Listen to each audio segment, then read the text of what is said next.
I'm going to tell you something that your friends and maybe even your family are too scared to say. Everything is your fault.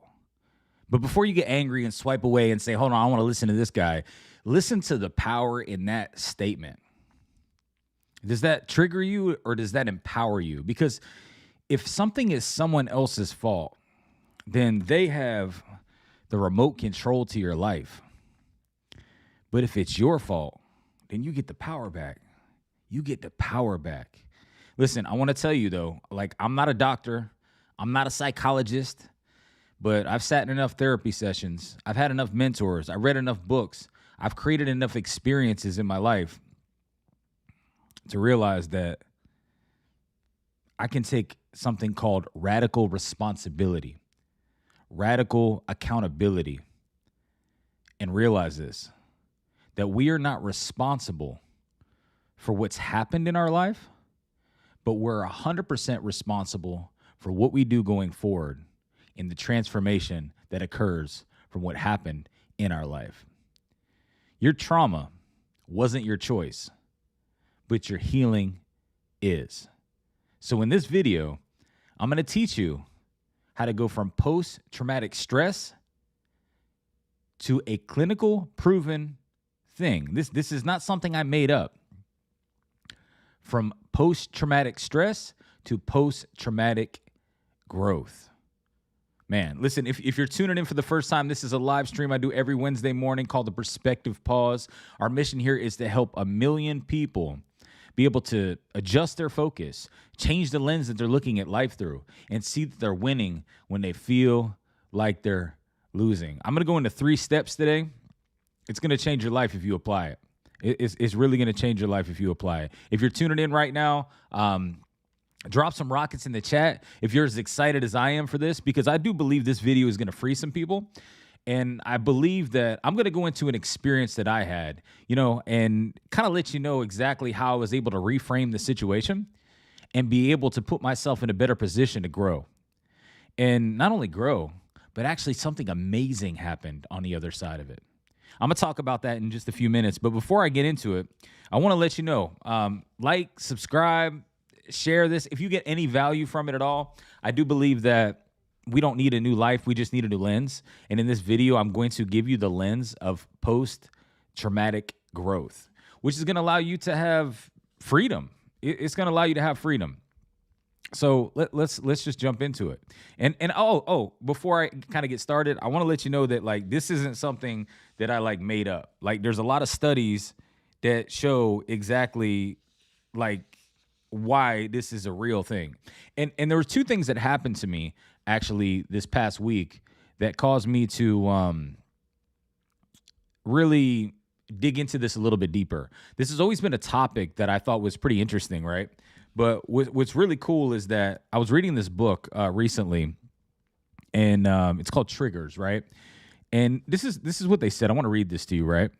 Is that triggers can be wounds that we turn into entryways. We are thankful we can learn from our sufferings, even find consolation through what originally hurt us. Think about the Bible. We hear it in Psalms 23. Thy rod and thy staff, they comfort me. So along these lines, we remind ourselves of the term post-traumatic growth. This is a concept from the psychologists Robert Tedeschi and Lawrence Calhoun from the University of North Carolina in 2013.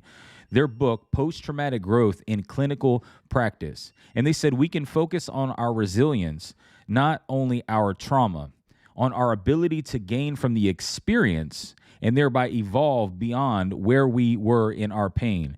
The pain following trauma does not have to knock us out. It can awaken our inner resources, and a wise therapist may help us get there. Well, I'm hoping that I can help you get there today, because when you think about trauma, right, it's literally the Greek word is wound. Right? It's wound, right? So trauma means wound originally. And trauma is more about our actions that derive from the event than the actual event itself. Now, there's tons of studies. I can get into it, do some research. This isn't just something that I'm making up, but it's something that I need to bring to the table, because I think a lot of us are living in this victim mentality to where we're blaming everybody for the things that happen into our life, which then causes us to be not having the remote control to our own life. And we're plugged in to a ghost of our past that's actually controlling the decisions that we make in the future. So in this video, I'm going to free you, right? So we sometimes don't remember the memory, but we do remember our reaction to it. Think about that, right? When you're in a position and you go through something that was a horrifying experience or something that happened to you in the past, and you start to feel like, man, this thing destroyed me, right? What if it empowered you, though? What if it did empower you? What if you asked yourself the real question, why is this a good thing? Yeah, I know. You're probably thinking, hey, well, I was in a war and I had to kill people, and I come back and now I'm thinking about the things that I've done. Or maybe you were, I hate to say it, but maybe you were molested, or maybe you went through some traumatic experience that you feel and know that, hey, none of that is my fault. How are you saying that everything is my fault? Because if we tend to take the initiative and the radical responsibility of saying that, okay, I can't control what happened in those situations, but I can control the way that I view them. I can control how I repackage them and be able to use them for my benefit. Because which life would you rather have? The life that the past continues to chain you and causes you to never get to a point where you can tether yourself to your future? Or would you like to get to a point where it actually helps you build? You can actually use the things that you went through to help you actually create something better than you could have ever created if you didn't go through that experience at all. Think about that, right? Why not use what you have? God doesn't make mistakes, right? And everything that you're going through is going to be everything that you got through because God has got you. You just have to reframe and see this, right? That like adversity, and I may have to say this a few times, because adversity, sometimes the greatest gifts in our life aren't wrapped with a bow on top, but adversity is truly a gift. But if we quit, we never get to unwrap it. Well, how is adversity a gift, Chesko? Because it truly is going to be something that you didn't ask for, but it was part of the recipe that had to be put together to create exactly what you prayed for sometimes, to be exactly what you actually wanted. Like think about it, right? When you put something together, when you pray for something, you don't know what it's going to take for you to achieve that thing. But in all reality, if God said, hey, you know what, in order for you to become a strong man like you want to be, then I'm going to put you through some massive battles that are going to make you have to feel like you may not be able to do this on your own. And you're going to have to increase your faith, and you're going to have to lean on me in order to do them. So at times we need to be extremely careful for what we pray for. We need to be extremely careful for what we pray for, because what's going to happen is we're going to get the recipe for the cake. I'm just saying, you understand what I'm saying. So I hope so. Anyway, so if you went through something traumatic in life, I really want you to know something, that there is a way to actually see some growth out of it. And there was actually a study done by the group that I was talking about, right? Tedeschi and Calhoun back in 1996. It was called the Post-Traumatic Growth Inventory, Measuring the Positive Legacy of Trauma. And this research is kind of like where they founded this, they coined the term, right, of post-traumatic growth. It wasn't me, right? It was these two these two gentlemen that, and what they found was that up to 90% of survivors of various traumas report at least one aspect of post-traumatic growth. Think about that, right? So the foundational research that they were actually doing found that up to 90% of survivors of various traumas report at least one aspect of post-traumatic growth. And the way that I can reframe that and give you a different lens to look at this situation would be that growth after trauma isn't a miracle for few. It's a measurable possibility for almost everyone.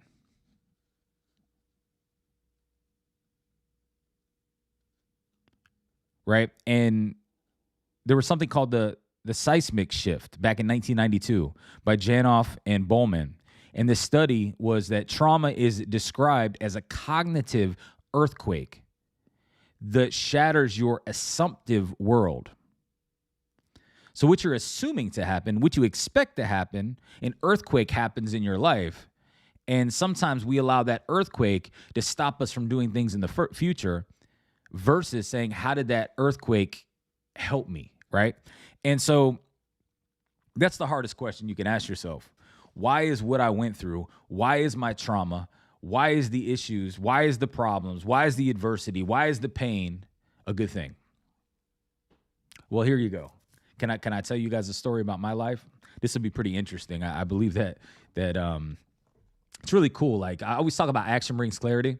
So when I make these videos, I tend to think about a topic that I want to talk about or something derived from something that happened. Not only did I read this in a book recently, I also got a comment on one of the YouTube shorts. And somebody was saying that when you blame yourself for everything in your life, you could actually create something that's going to cause a lot of toxicity, right, in your life. And you're going to be in a situation to where, you may not be able to trust yourself anymore or be able to believe yourself anymore because of exactly the one thing of blaming yourself about things that you've been through. It's actually like, if somebody did something to you and you start blaming yourself, you start thinking that everything is your fault, and then that traps you.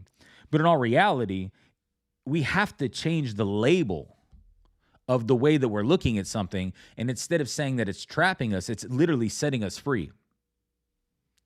So before I tell the story that I want to tell, right, I'm going to go ahead and I want to draw something really fast, right?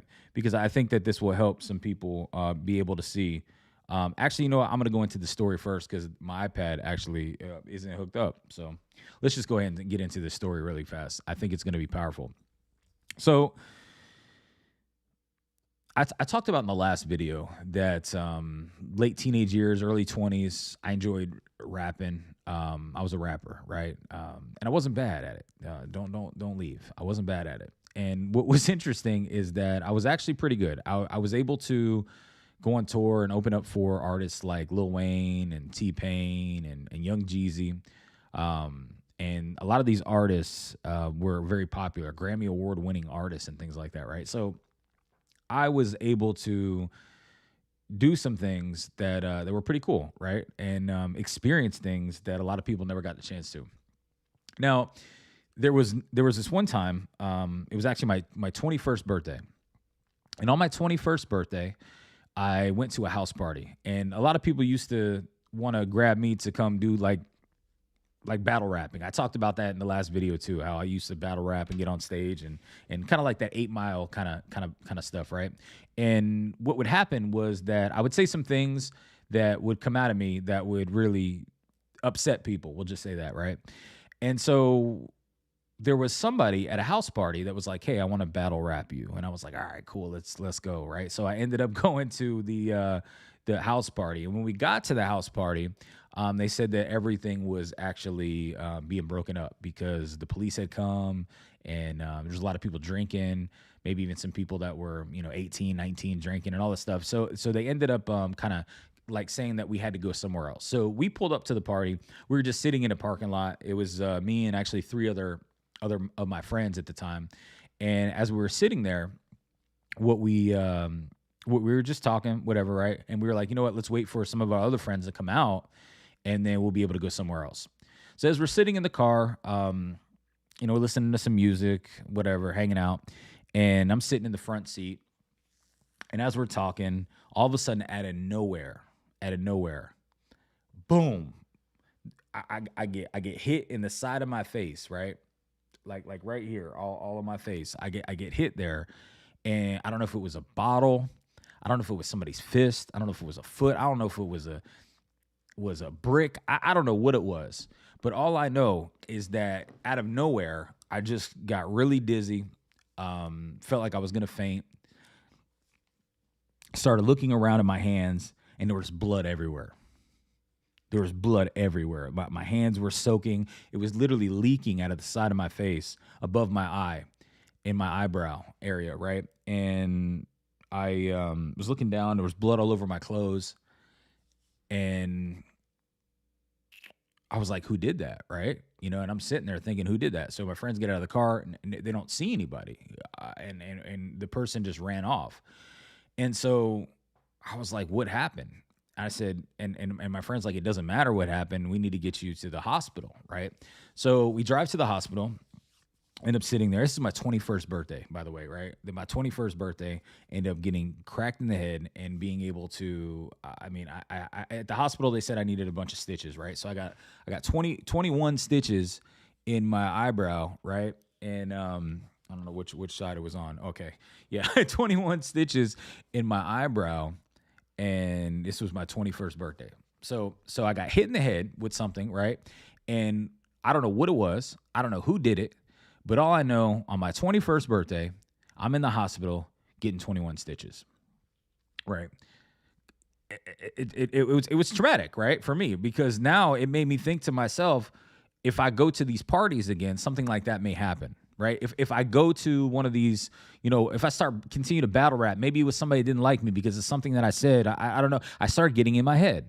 And like Tony Robbins says, right, if you stay in your head, you're gonna end up dead, right? It's like I would think about, man, like what if I go to these places again? And I didn't know how to handle it, right? So what I'll say to that is this, right? After getting the stitches, um, kind of trying to find out who did it. Obviously I wanted revenge, we'll just say, right? And never really knew who did it. Until about, I don't know, maybe about like 6 months later. 6 months later, somebody did tell me that they thought they knew who did it. And this was somebody at the time that would fight everybody. Pretty big guy. Pretty sure he was taking steroids and testosterone at the time.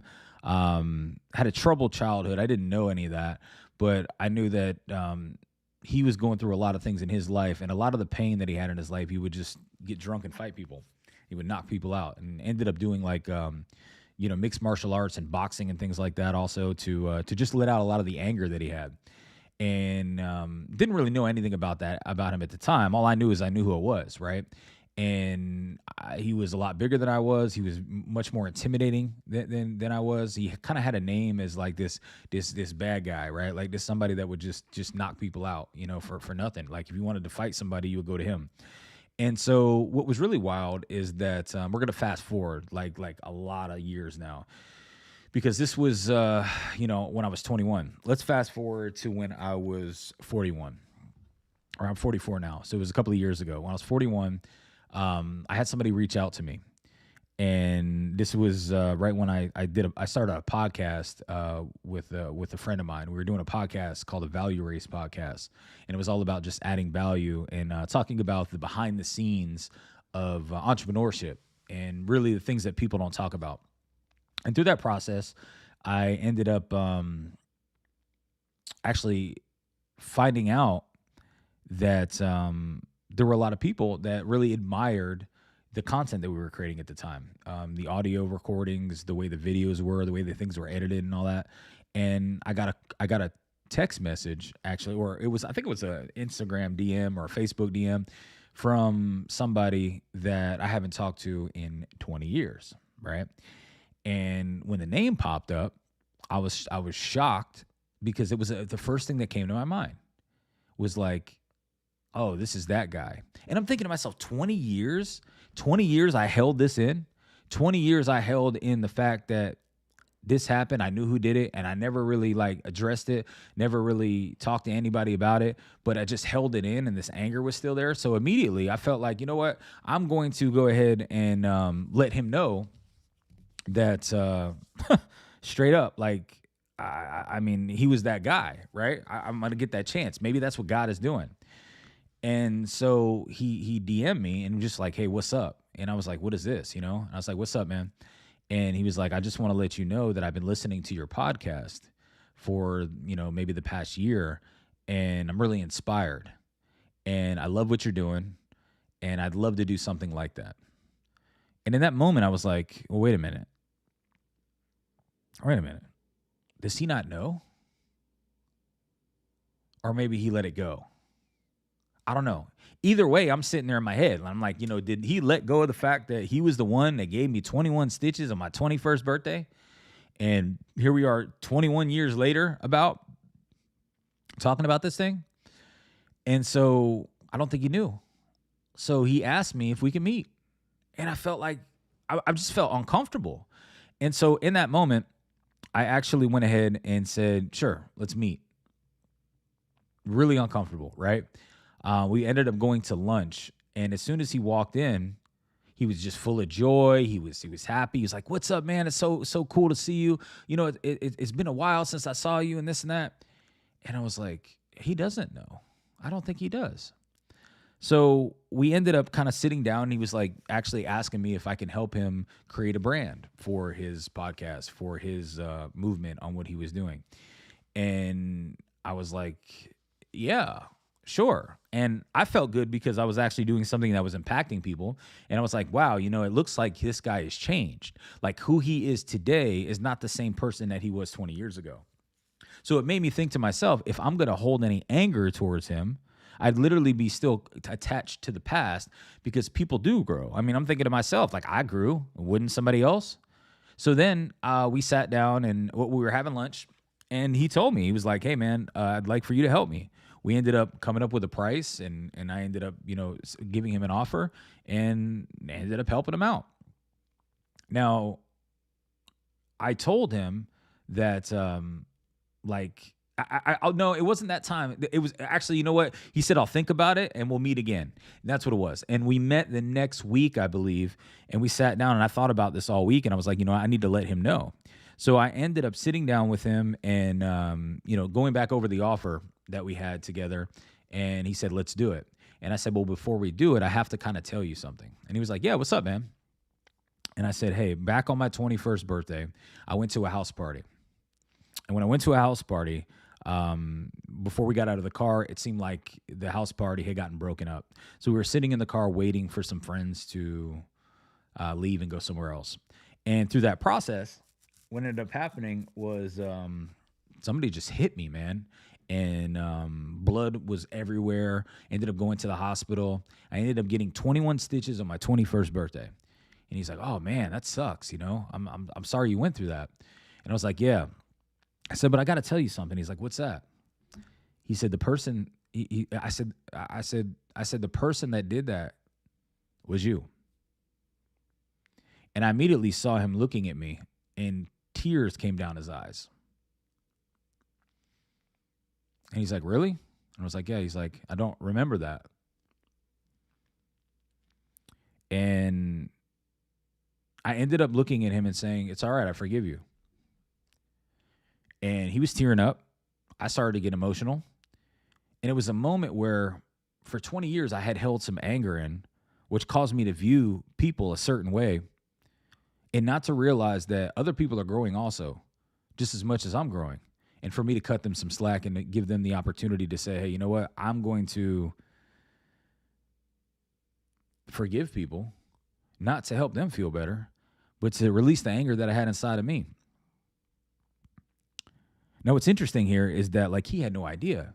He didn't even know. I'm sure if he would have known, he probably wouldn't have reached out, right? And so for him, this was a crazy moment also. Now, we gave it maybe like, I don't know, a couple of months. We were working together. I was helping him with his branding. I was helping him with his podcast, even some mindset.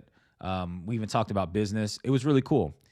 And then I ended up having him on the podcast that we had at the time, and we had a really good conversation, which a lot of people said it freed them and helped them also understanding the power of forgiveness. And I want to talk to you today because, see, the reason why a lot of us have this pain and this anger and this built up emotion in our body that we may not even know what it is or how to describe it has a lot to do with how we viewed the experience, right? Because let's face it, if I were to have looked at it and blamed everything on him, then I would have to give him also the power to and the keys to my happiness. Instead, I asked myself, why was this my fault? Everything is my fault, right? And I thought to myself, well, what were you doing? You were hanging around other people that were drinking alcohol, going to house parties, being with the wrong crowd, and the wrong things happen. So that's my role in it, right? That's my role in it. Now, granted, this may be, a story that allows you to see, okay, yeah, it kind of makes sense that you could play a role in that, in that level of accountability. But what if somebody did something to me that, I couldn't control?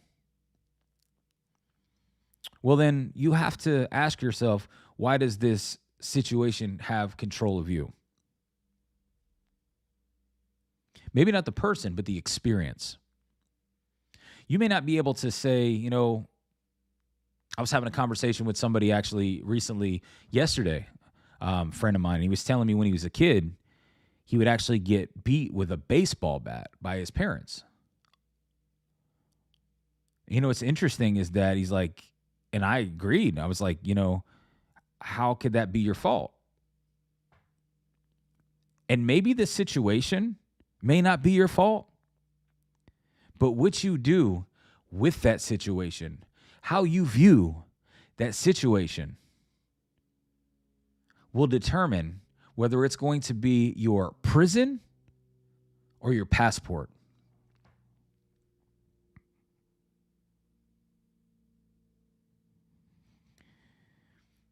When you say, why is this my fault?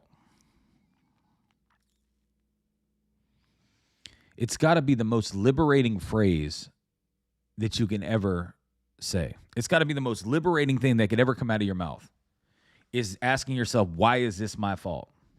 What is my role in this? How do I take the, because you can't change the past, but you can reframe the past into a way of saying, it's like if you were in the military, right? And don't get me wrong. Again, like I said in the beginning, I'm not a psychologist. I'm not a therapist, but I do know there's steps that I learned through a process to say that you need social support. If you isolate yourself when you're looking at things in a negative lens, or you're attaching yourself to a situation and creating yourself to become a victim out of it, then you're going to consistently look through the same lens the rest of your life. You're going to have this perspective the rest of your life. But until you actually open up with other people and welcome their perspective, or welcome how other people look at things, then you're going to start to actually see things differently also. Does that make sense? Like, if you're getting any value from this or makes any sense, drop some rockets in the chat. So through that, I created something called the ACT framework. And I've talked about this before, but I believe in this scenario, it's something that's going to help somebody tremendously. Because, see, we have to go ahead and acknowledge and audit exactly what happened. Right? Auditing. And it's kind of like I mentioned in the last video, we have these ghosts that we create. And the scenario and your perspective around the scenario is a ghost. It's something that you literally created that's not real. Because if you can create an experience through something and say, hey, because I've met people that have gone through the same thing. I don't know if you can relate, but I've met people, two different types of people that have gone through the same thing. And one person, it's turned into their prison. Like, they lock themselves in this little cell and they say, you know what? Because this thing happened to me, that's why my life is the way it is. And then there's somebody else that says, because that happened to me, it's allowed me to look at life through a different perspective, through a different lens. So now I'm able to say, you know what? My life wouldn't be this way if I didn't experience that. I said it earlier. A lot of people pray to God to become stronger. Well, in order for you to become stronger, you're going to have to lift some heavier weight. People forget that, right? It's like, I want to look good. I want to have a great body. I want to be in great health. Well, that takes pain, discipline, hard work, and doing what you don't want to do when you have to do it. So it's like if you look at a certain situation and you're like, yeah, well, this is this way, and you start feeling if I were to look at it a different way, it's going to be painful.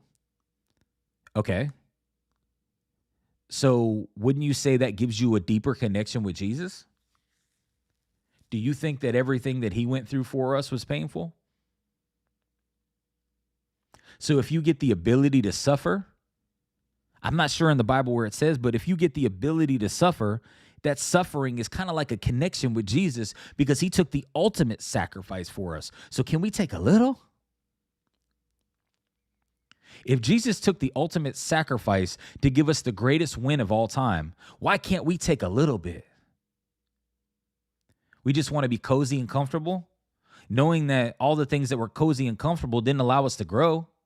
And I'm not saying what you went through may be the thing that helps you grow. It's the perspective around how you're viewing what you went through that helps you grow. This is the difference between post-traumatic stress and post-traumatic growth. Is being able to say, okay, well, the stress is the lens that I'm choosing to look at the situation through. The growth is the lens that I'm choosing to look at the situation through. Which lens are you using? Are you using the lens of a victim or are you using the lens of a victor? Are you using the lens of saying, you know what, my life is the way it is because of the things that happened to me in the past? Listen, it's going to be painful to change your life. That's why they say in order for you to get a new life, the old life must die. I mean, if you even got to die to get to heaven, like something's got to die to get to somewhere better. And I think too many of us are focused on a disorder, right? Like a disorder. Now, granted, I am not a psychiatrist. I'm not a therapist. I'm not a psychologist. But I will tell you this. I've been through some experiences to where I ended up having to be on medication, daily panic attacks, and being able to just extremely feel like life was crashing down. And it wasn't because of what I was going through. It was because of how I was viewing what I was going through.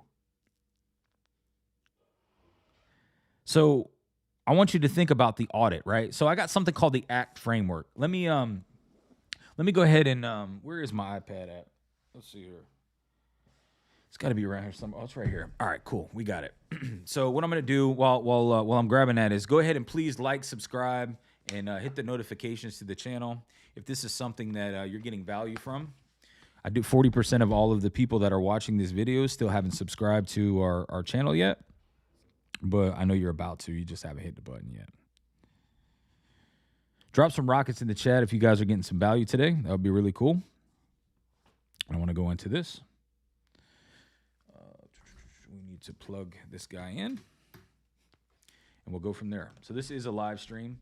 And I'm going to start making shorter videos that are going to kind of break a lot of this stuff down as well to kind of help people out. Because I feel like a lot of people are talking about how, we're not working here? What's up? A lot of people are telling me that these videos are great, but, you know, it's, we got to get this thing to work here. We're really not going to be able to do this, huh? Okay. All right.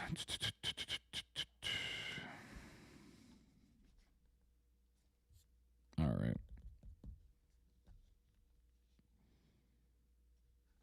All right. So doesn't look like it's going to work right now. So we'll come back, right? So what I want to say is this, is that there's something called the ACT framework, right? And the first thing is audit. We want to audit our situation, audit our thoughts, and ask ourselves, is this memory or person benefiting my life right now? How is this situation benefiting my life right now? Because if you don't audit and actually acknowledge that something happened, like I said in the last video, if there's no one there to blame, or if you can't give it a name, there's no one left to blame. If you can't give it a name, there's no one else to blame, right? And so this ghost if you don't name the ghost, then the ghost is going to name your future. So whatever it is that you're going through, the perspective of what it is that you went through will determine how far you're about to go to.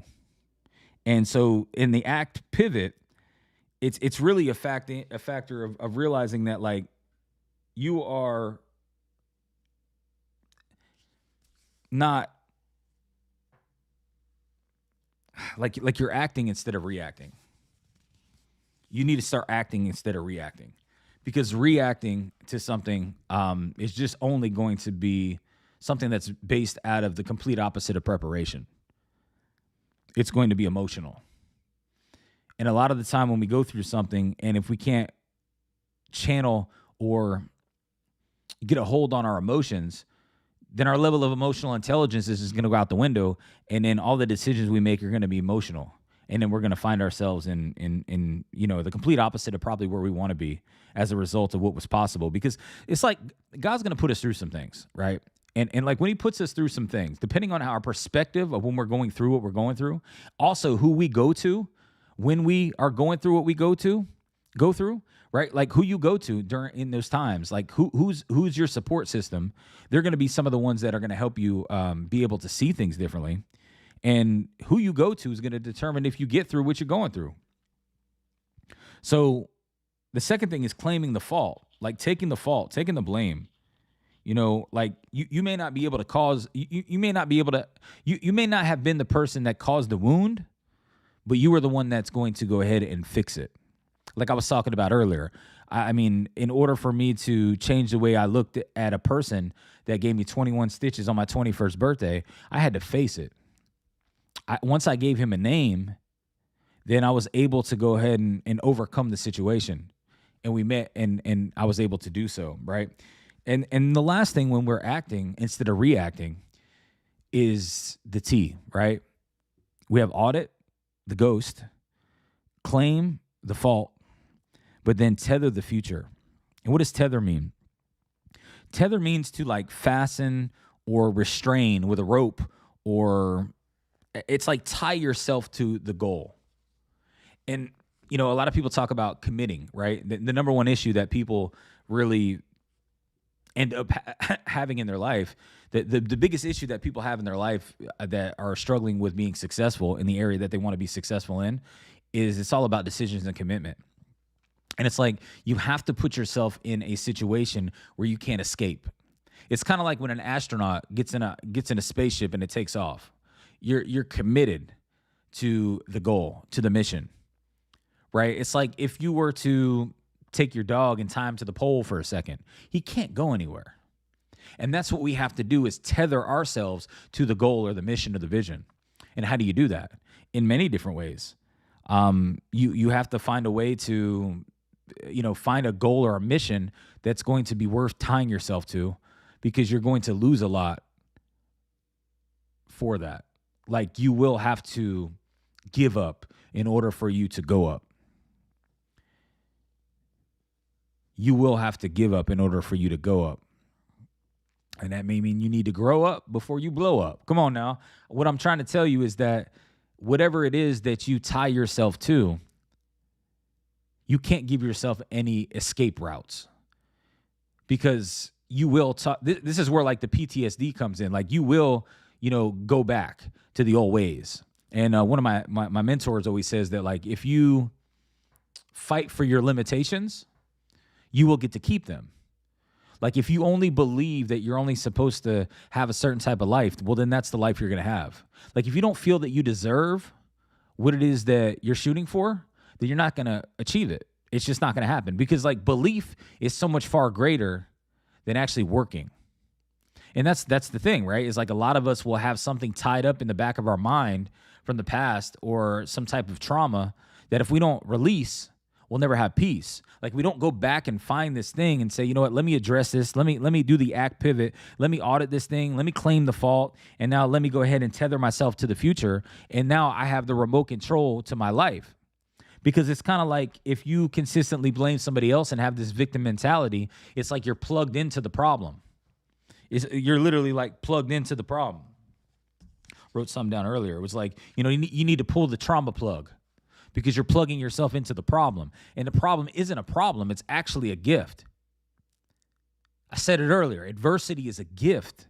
It may not be wrapped with a bow on top. Matter of fact, it may be wrapped in sandpaper. But just know that like adversity is a gift. And if you quit, you'll never get to unwrap it. So you have to consistently say, you know what is this pain that I'm going through right now teaching me? And why is this a good thing? Because if you automatically just hop to medication, you're going to even numb out the response system that you could create to actually take accountability, because it's really going to numb out your brain. And now you can't even make a change. So now you're going to be walking around, with this victim mentality, but not feeling like you're a victim because you're on drugs. Now, I would never tell anybody to get off of drugs, right away if a doctor prescribed them to you. But I will tell you that there's other ways to be able to get help. Radical responsibility.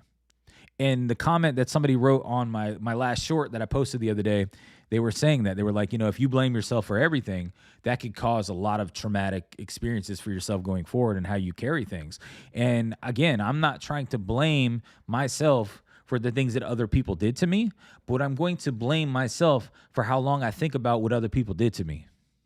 Man, I don't know, like that sounds like something that should be on a bumper sticker. Should be on a t-shirt. I'm not going to blame myself for what other people did to me.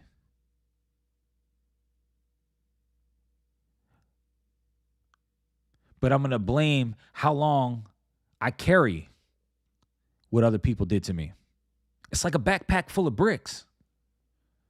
It's heavy. Like if you just tie yourself to the past, you can't really tie yourself to the future. Or maybe you can, but how does that feel? If you tie yourself to the past and you tie yourself to the future, it's like one of those horses back in the Renaissance days where they would, I don't know, it's maybe a horrible metaphor, but where they would like pull the legs off of an animal or something like that. I'm thinking like I remember like a cartoon, probably like a crazy Disney cartoon or something like that. I don't know. But what I'm saying is that like if you tie yourself to the future and the past, you're being pulled in two directions. You're not going anywhere. You're stuck in the middle. It's kind of like balance. Everybody's like, well, you want balance in life, right? It's like if you balance, you're not going anywhere. You're not leaning in one area at all. So like if you're trying to balance things out, you're doing the wrong thing. You have to go all in and commit to a certain area to become a new person. Because when you're trying to balance, you're holding on to the comfort. You're holding on to the old version of you. You're holding on to the pain of the perspective of how you looked at what you actually went through. But when you actually chain yourself to your future, to your goal, and you have no exit possible, that's when you finally change. Maybe the most painful thing to do is to detach from something that you've been using as an excuse for you not to do what you want to do or do what you have to do. What is your excuse that you're telling yourself? What is the PTSD that you're having? What is the stress that you're creating in your life based on the perspective of something from the past? Because what happens is like it gets so bad that you rewire your brain. But you can rewire your brain in a good way, just like you rewired it in a bad way. But it takes some time. So this isn't some like, toxic positive video where it's like, hey, turn your PTSD into PTGD, which is growth development. Like just like that. But there are steps, and it's 3 steps to doing that. Audit the ghost, claim the fault, and tether the future. Claim the fault is the most difficult and the hardest thing for people to do. Because even if, let's say, for instance, you're an entrepreneur, right? And you say, my business is not doing well. My business is not working. I would have to ask you the question, are you working? Are you doing everything that you possibly humanly can in your business to see if it works? Then you can't say it doesn't work. All you can say is that you don't work. And there's a right way to do things. And, that right way is really just doing things. It's like there's many people that are going to tell you to go ahead and there's so many strategies to be able to be successful in life. So many strategies to be successful in life. But the number one strategy is work. Is do the work. Before somebody says, hey, you know what? You shouldn't be working that hard. Things should be easy. Well, you're going to have to put in some hard work in the beginning to become the person that actually comes up with a strategy that fits for your life, which feels easy. I mean, you once you start feeling like you're bored of something, that's when you actually become a master. And this is when people usually pivot.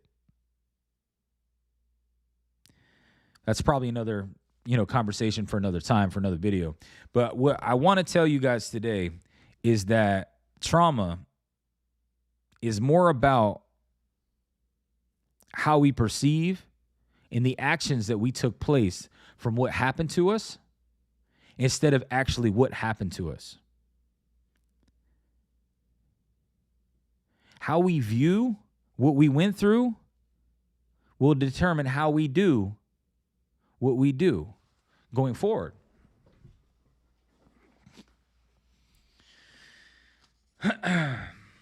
Read you a couple of things here that I was writing down. I'm putting together here.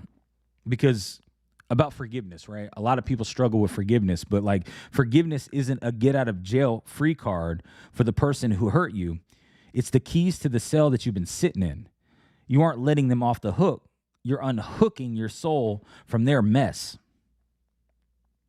And when it comes to triggers, your triggers aren't stop signs. They are check engine lights for your heart. Don't get mad at the next light for flashing. Thank it for showing you exactly where the healing needs to happen next. And being a victim is a valid reason for where you started, but it's a terrible excuse for where you stay. You can have your pity or you can have your power, but you cannot have both at the same time. Self-forgiveness. I mean, that's probably the area where we all struggle the most, is we don't realize that actually God died, Jesus died for our sins because he knew that we were going to make mistakes.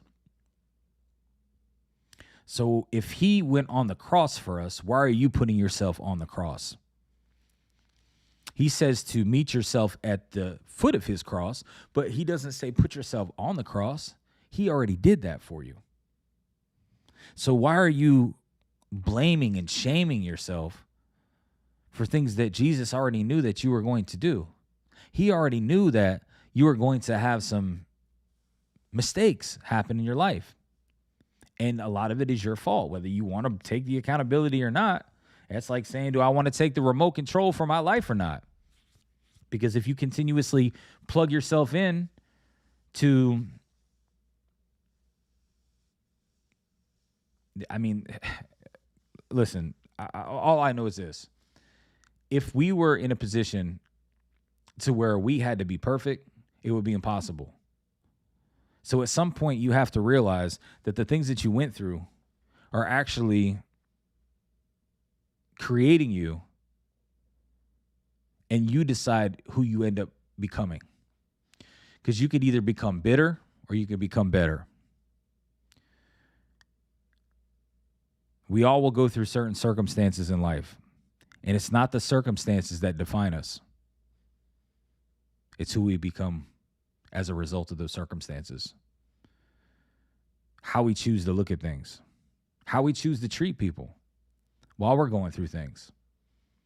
It's nobody else's fault. It's ours. I mean, if you flip out on your family and then you try to make the excuse it's because you're overwhelmed, that's a poor excuse.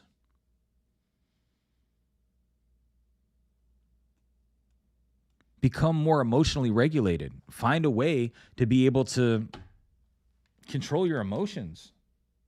You want somebody saying that and making excuses to you? You can't. It's like E.T. says, right? You owe you. You hold somebody else's feet to the fire, but when are you going to hold your own feet to the fire?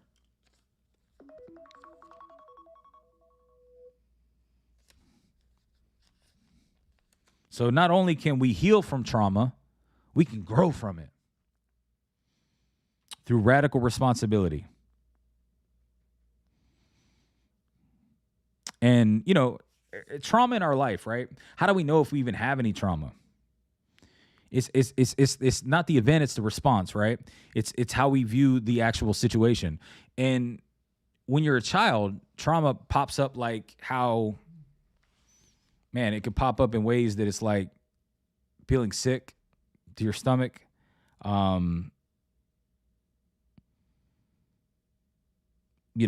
Just all sorts of things, right? But adults, we feel it with, we can't sleep. Maybe we're, our heart's racing. Maybe we have chest pain. Maybe we end up wanting to take drugs or alcohol to numb ourselves out from the pain of the trauma. But what if you ask yourself today, it's my fault. How is it my fault? Because when you say it's my fault, it is the most liberating thing that you'll ever say to yourself. And it's like the remote control, to life is back in your hands, and the change button actually works, right? It's almost like if you let everybody else help hold the remote control for your growth, then it's like there's a change button, but it doesn't work. And just know too, if you pray to God for things, you have to become the person that's going to be able to sustain those things. I mean, look at Joseph in the Bible, right? What all did he go through? You may not know the story of Joseph, but he ended up pretty much, getting sold by his brothers. They tried to kill him. He got persecuted based on the Pharaoh's wife lying on him. But then he ended up going to jail. Like, it was just so many things that happened in his life. And it was like, before you get to the anointing, you got to go through a lot of disappointing. And it's like, if he were to have looked at all that and said, yeah, this is all the trauma, man. My family tried to kill me. They sold me into slavery. The Pharaoh's wife said I tried to sleep with her. I ended up going to jail. This is the end. But he ended up kind of being the change. I like to say, like, be the food coloring. One drop changes everything. But before you start dropping your food coloring in somebody else's water, you need to start doing it yourself.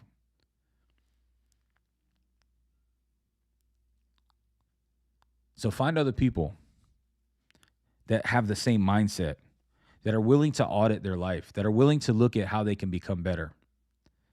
Because if you have people in your life that will support the fact that the reason why your life is the way it is because of someone else, you're not going to grow, and you get to keep the post-traumatic stress. But if you find people that may not feel comfortable in your life, you may feel like it's frustrating to even deal with them at times. Ask yourself, is this person frustrating because I'm wanting to hold on to the old version of myself, but they're not letting me? Or is this person frustrating me because they're wanting to go ahead and make more excuses and I'm wanting to grow? Because God may put some people in your life that will help you see how you need to take more accountability in your life and stop saying that things are not working and start realizing that you're not working. The only reason why your life is the way it is right now, and Earl Nightingale said this, and I remember posting this, and when somebody got really irritated about it, and then a whole bunch of people got irritated about it, and maybe I should post it again because it did stir the pot a little bit. But just to be able to have a good conversation, and it isn't to stir the pot because I want to be negative. It's a factor of me wanting to really look at things through a different perspective. Earl Nightingale said, "Everybody is self-made, but only the successful admit it." Now, we know in order to see success in life, you need a team, you need others. You can't do it alone. In order to go, if you want to go fast, go alone. You want to go far, go together. We understand that. So when you think about somebody being self-made and successful, yes, you need to make sure that you give credit to the people that have mentored you, the books that you've read from the people in the past, your parents that maybe raised you a certain way. It takes a village to raise somebody the right way and get them on track to success. But just think about what Earl Nightingale is saying. He's talking about radical responsibility. He's talking about extreme ownership. When he says that everybody is self-made, but only the successful admit it. It's not discrediting the people that have helped you get where you are. It's taking accountability and looking in the mirror and saying, you know what? I'm here because I still made that decision. I'm here because I committed. I'm here because I tethered myself to the future instead of the past. So you can't look out the window. You got to look in the mirror. And that's when your life is going to get clear. Come on now. So radical responsibility is what's necessary in order for you to get where you need to be. That's so good. He said everybody is self-made, but only the successful admit it. Because the people that aren't successful are blaming somebody else. That's what he's talking about, right? If you're successful, it's not saying that, nobody helped me get here. It's just saying that people that are not successful are blaming others for the reason why that they're not there. Right? It's like we are blaming other people why we're not where we want to be. But the only time you really hear those people that are saying that are the ones that are not successful. Because I've never met somebody doing better than me that talk bad about me. I've never met a hater that's actually living a better life. It's only the people that are wanting to pull me down. It's the crabs in the bucket thing. It's like once somebody's coming up to the top, you don't see a crab pushing them down. You see a crab pulling them down. And I'm here to tell you that the only time that you should ever look down on anybody is when you're helping them come up. The only time you should ever look down on anyone is if you're lifting them up. And realize that the people that you look up to that have what you want to achieve, what we talked about in this video is what they chose to believe. That's a bar, but it's reality. Absolutely. Greg, I see in the chat, I am the problem, and for that reason, I'm also my solution. Amen. But you can't become the solution if you're blaming somebody else to be the problem. Because if you're blaming somebody else to be the problem, if you're blaming somebody else that they're the problem, then you're giving them the power to have to be the solution. And nobody cares about you more than you, unfortunately. So nobody's going to come save you. So until we realize that we were the problem, then we will finally realize we're the solution. So when it comes to life, and I say the things that happen to you in your life that are traumatic to you are your fault, it's probably going to make you feel some type of way. But just know this. When it comes to business, when it comes to leadership, this country is lacking it. And it's because they're not taking accountability. The leaders of this world and this country and this everywhere that I'm seeing now, they're focused on blaming other people for the reason why the life for everybody is the way it is. The person that was in charge before, the thing that I was given to. We can't blame how we start from somebody else, but we can blame how we finish. So until people start stepping up and saying, you know what, I am the problem, then they're never going to be the solution. Think about that from a leadership standpoint. When you think about anybody that's leading your life, which is you, right? Or anybody that's leading our organizations or leading our governments, leading our country from a religious standpoint, how can we look up to them to be the solution for us when they're not even saying that they're the problem?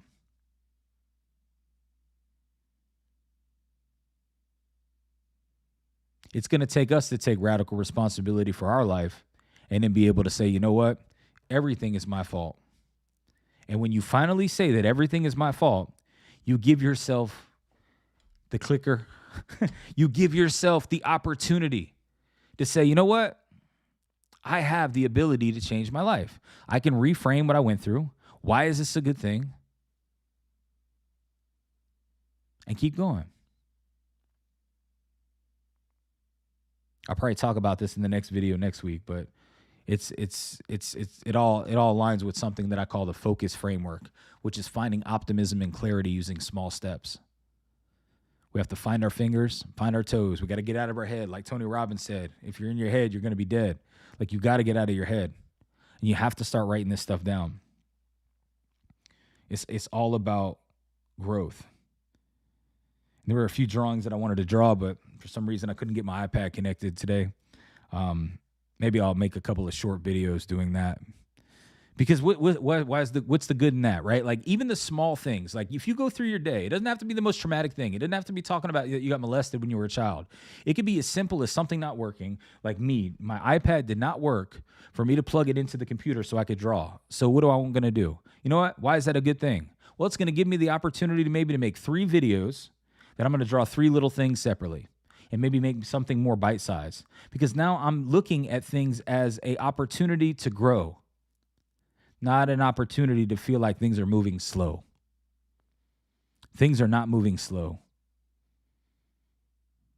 You're just using the wrong lens when you're looking at everything, which is keeping you from the opportunity of growth. So that's all I got for y'all today, man. Hopefully you enjoyed this live stream. If you were here live, Greg, I see you, bro. And anybody else that was on here as well, I appreciate you being on here. Hopefully you got some value from this.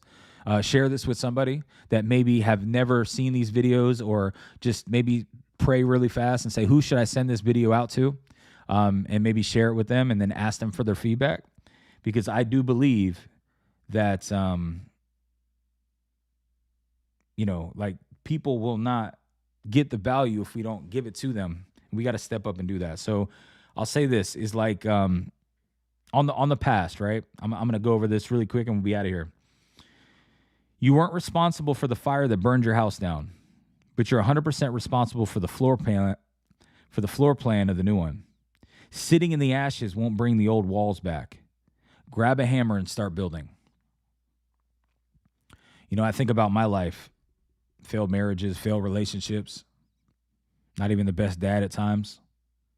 But I think about who I am right now, and I'm better as a result of it. I'm a better dad because I've actually said I want to be a better dad, and I've actually implemented things to become that. So yeah, have I made mistakes? Sure. But a lot of the times, anything that we're going through in life, it was the first time that we did. So give yourself some slack. Cut yourself some slack for actually being undefeated. Because everything that you've gone through, you've gotten through. And a lot of these things you never went through before. So how would you know how to actually do something right without actually going through it? I think it's like somebody once said that, like, when it comes to life, it's a lot different than like when you're learning, whether it's a course or college. Because in like college, you learn the lesson and then you take the test.